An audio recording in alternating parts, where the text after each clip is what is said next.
Hey everyone, so this is a call, and what I want to talk about in this video is relative to, well, I would say rather, this is for those individuals who are practicing abstaining from ejaculation. So if you're doing the semen retention path, if you're on that particular path, whether it's a tantric thing or a Taoist thing, or you're just doing it independently, there's a few things that I would like to talk about here that I think are pretty important understandings.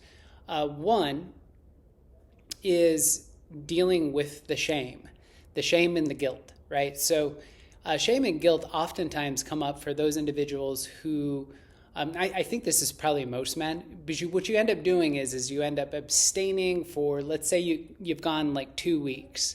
So you've done an excellent job, you've abstained from ejaculation for 2 weeks, and then let's say you go, you have a sexual experience and you release.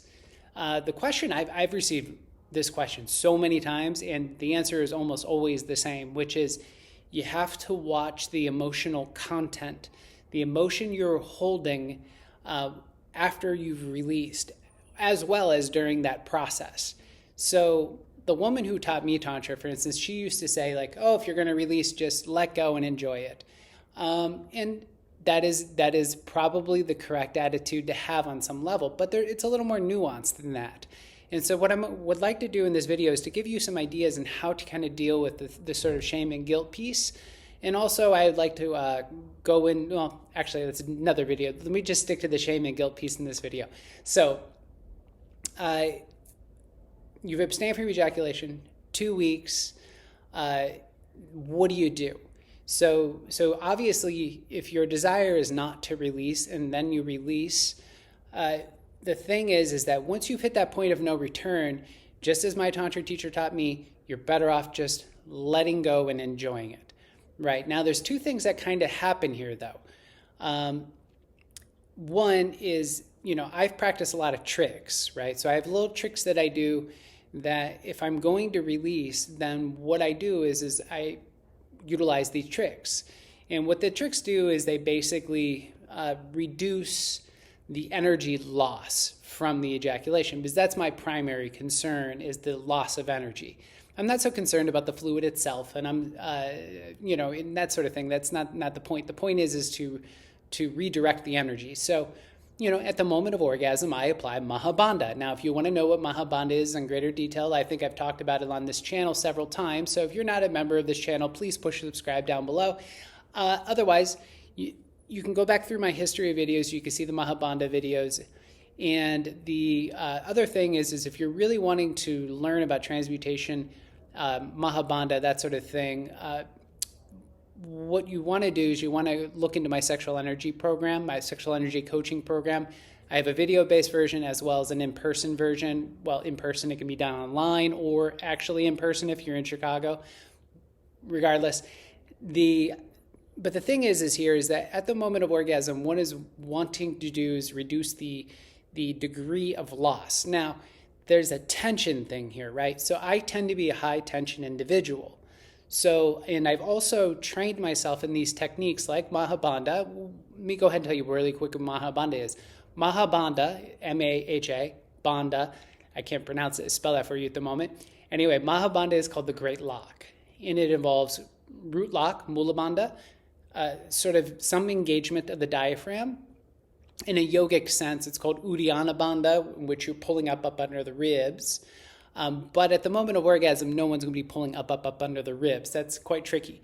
So generally speaking, as I'm teaching the Great Lock, as applied at the moment of orgasm, root lock, sniff of air in, tongue at the roof mouth, roll the eyes up. That's it, right? So what are you doing when you do that? Energy flows to where the attention goes. So you're simply redirecting that energy inward and upward. All right, so that's the trick that I tend to utilize at the moment of orgasm. It is creating a tension. So now there's another way to kind of look at this. I'm a high tension individual, so there's actually, and again, when I tend to move towards ejaculation, I'm always pulling my awareness within. So one of the things that's happened almost automatically at this point is that as soon as that orgasm kicks in, or I should say the ejaculation, I feel a natural tension, right? So my pelvic floor will tense up naturally, and then the energy goes in and up. So that's true of, some percentage of men, right? There's a natural tension that's kind of created at the moment of orgasm. Now, there's some other percentage of the men when they have an orgasm, they tend to be, I would say these are the loose bodies, right? So the individuals who have loose bodies, who don't have a lot of tension in joints and whatnot, these are the ones, in my opinion, that benefit the most from creating tension at the moment of orgasm in order to redirect inward and upward, because the laxity in their sort of constitution or their disposition, that looseness will naturally allow the energy simply to go out. So now those of us who tend to be on, like I said, the high tension side, we also may benefit from simply relaxing at the moment of orgasm. Again, like my Tantra teacher taught me. And again, the sort of any contractions or tensions with high tension individuals, it may happen automatically. And again, you have to know yourself, you have to know your body, and you kind of have to have an idea of how your body naturally responds when there's ejaculation happening. Again, over the years, I've noticed I naturally kind of contract. So for me, it's simply about pulling my awareness within, and that's what, sometimes a light contraction on the pelvic floor, that sniff of air in, tongue at the roof mouth, rolling the eyes up, that's what that does. That pulls my awareness within. These are points of contact within the body. And this is what we want to create. We want to create pathways. And again, you can check out my sexual energy coaching program if you're interested in understanding and cultivating energy pathways, because that's what that program really primarily is. So that's the first thing, is you have to ask yourself the question, when ejaculation happens, do I create more tension or do I relax? Okay, so you have to watch yourself. And this is a trial and error process. I can't just tell you, hey, you should do this and you do that and it works, because it may or may not. Now, the other thing is I want to just bring this up forward as well, which is these contractions that I read these a lot in Taoist books, right? There's a lot of this like contracting around the genitals at the moment of orgasm stuff that happens in these Taoist books. Or they'll talk about contracting and relaxing the genitals in order to prevent ejaculation. I think some of you who've maybe played with these techniques find that when you contract the genitals at the moment of ejaculation, or well, I shouldn't say at the moment, but as you're building toward ejaculation, sometimes it actually accelerates the process. It doesn't block it. And the other thing you want to keep in mind is you're not attempting to block anything. When you're applying a contraction around the genitalia, any of the muscular contractions along the pelvic floor, it's a redirecting of the energy. It's not about stopping the discharge, right? So keep that in mind. You're not trying to block anything. So that's the first point I wanted to talk about relative to the moment of ejaculation. Now, the second point I would like to bring up has to do with your attitude, right? So the attitude, I've caught myself doing this quite often, which is I tend to beat myself up. So if I release, I immediately end up shaming myself, which is ridiculous. The reason it's ridiculous is that so guilt and shame, this kind of thing can come up for those of you who tend to be very disciplined. I'm extremely disciplined when I apply myself, that is. But this discipline, it's a grip, right? It's a grip.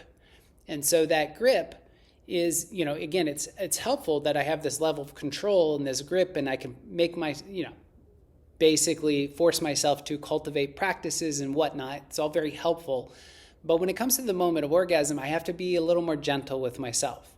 So if I'm going to ejaculate, then what I end up doing afterwards is I have to make sure I let go of that sort of instinctual, it's almost an instinctual or conditioned response of like guilt or shame. Like, oh, I failed, right? Oh, I failed. Now, why is this important? There's a book, and the book is called Power versus Force. And those of you who've been around the spiritual world for quite some time may know this book. I think it was written in the late 90s, something like that. Anyway, brilliant book, written by a doctor. But basically in the book, what the guy ended up coming up with, and I'll save you a lot of time reading this book. It's an interesting book, but the most important thing that I got out of the book was this chart.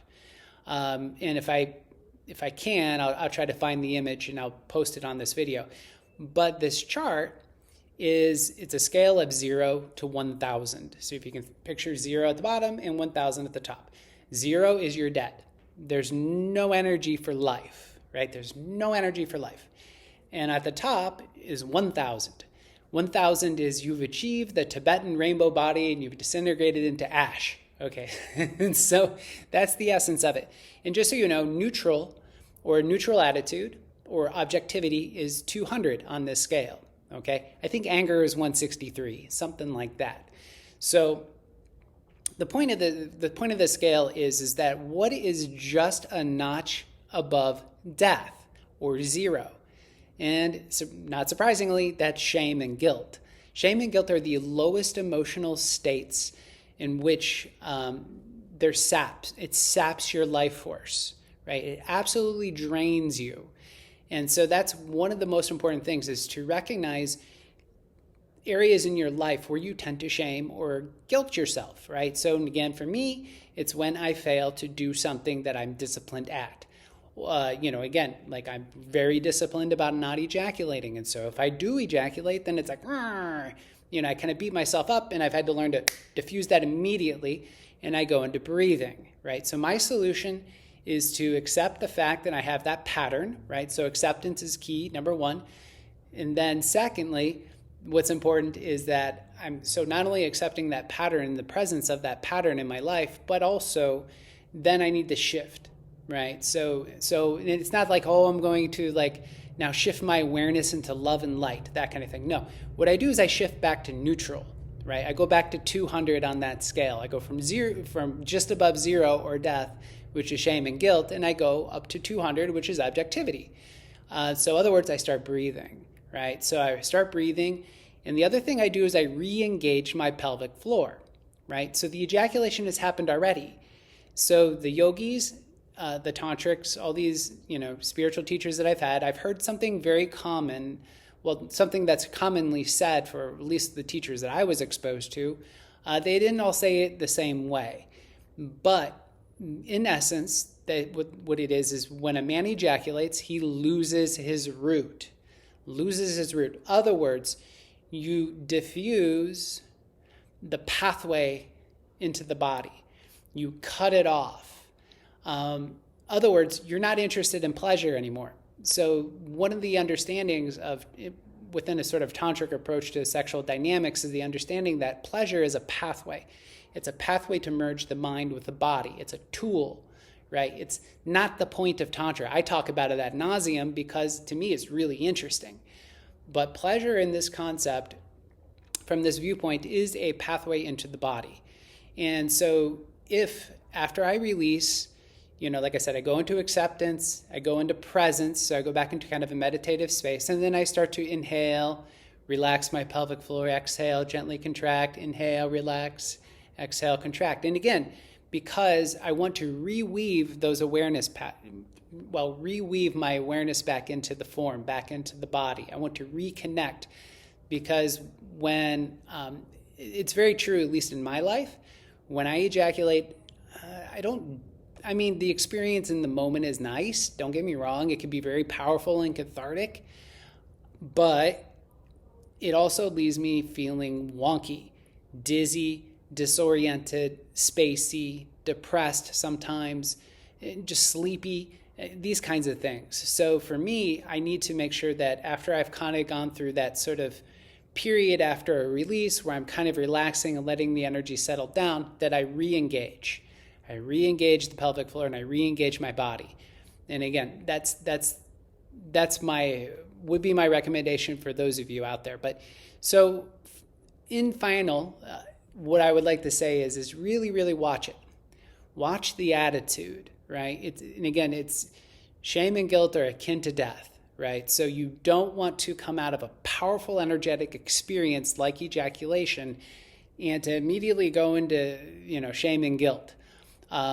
So hopefully all that kind of makes sense. And like I said, I'll try to post that chart in this video at some point. So I think that's all I want to mention on this particular subject. And so I thank you all for watching.